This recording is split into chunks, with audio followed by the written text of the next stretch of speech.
Have you ever wondered what would happen if the United States and Iran went to war? What if I told you that in a hypothetical conflict in 2026, the world's most powerful military could find itself struggling? Let's explore why. The year is 2026. Tensions have finally boiled over. In the early hours of February 28th, a coordinated U.S.-Israeli operation unleashes hundreds of strikes across Iran. The targets: missile bases, air defense systems, and Iran's senior leadership. The goal is a swift, decapitating blow. Iran's supreme leader and top officials are reportedly killed.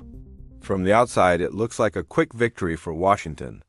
The United States has the most advanced military, global alliances, and unmatched economic power. But then, something unexpected happens. Instead of collapsing, Iran retaliates with everything it has. A massive barrage of missiles and drones rains down on U.S. bases and allies across the Middle East. Suddenly, the perception shifts. Washington, despite its might, seems to be on the back foot. This doesn't mean the U.S. is losing on the battlefield. It means the nature of modern warfare is far more complex than just military strength. To understand this, we need to look at Iran's asymmetric strategy. The U.S. relies on conventional dominance aircraft carriers, stealth jets, and precision missiles. Iran knows it can't compete on those terms, so it fights a different kind of war. First, there's its massive missile and drone arsenal.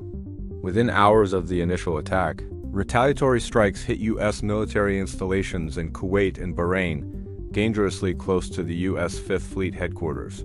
This proved that even after a massive bombardment, Iran could still project power and inflict damage. Then there's Iran's network of proxies.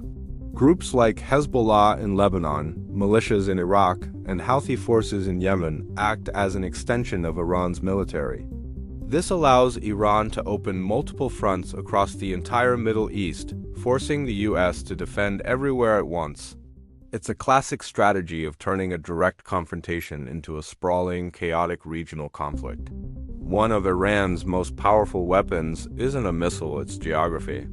Iran controls the Strait of Hormuz, the choke point for about 20% of the world's oil. By disrupting this vital shipping lane, Iran can send shockwaves through the global economy. In our 2026 scenario, oil prices skyrocket past $100 a barrel. Gas prices surge worldwide, even in the United States.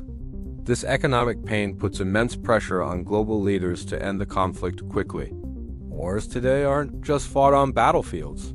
They're fought in financial markets. The conflict triggers inflation and slows economic growth, creating a risk of stagflation even for the U.S. economy. Back in America, the war is far from popular. After decades of conflict in the Middle East, there's significant war fatigue. Protests erupt in major cities. With rising fuel prices and an election looming, political leaders face intense pressure. Can they justify another long, costly war? And we can't forget the digital battlefield. Dozens of hacking groups linked to Iran launch cyber attacks, targeting everything from regional infrastructure to Western institutions. These attacks cause chaos and economic disruption, all without a single shot fired. The sheer logistics and cost of a full-scale war are staggering. Iran is a large country of 90 million people with vast mountainous terrain perfect for defensive warfare. A ground invasion would be incredibly bloody and expensive, drawing comparisons to the long trillion-dollar wars in Iraq and Afghanistan. This reality forces U.S. leaders to be cautious about how far they escalate. This brings us to Iran's ultimate strategy: strategic patience. Iran doesn't need to defeat the U.S. military. It just needs to survive, endure, and keep imposing costs. If it can outlast Washington's political will to fight, it can claim a strategic victory.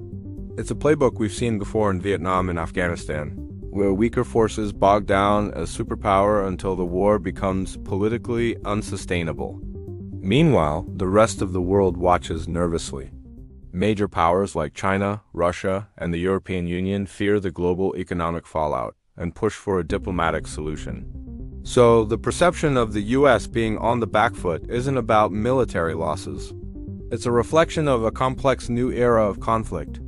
It shows that in today's world, asymmetric warfare, economic leverage, cyber attacks, and domestic politics can challenge even the mightiest military power.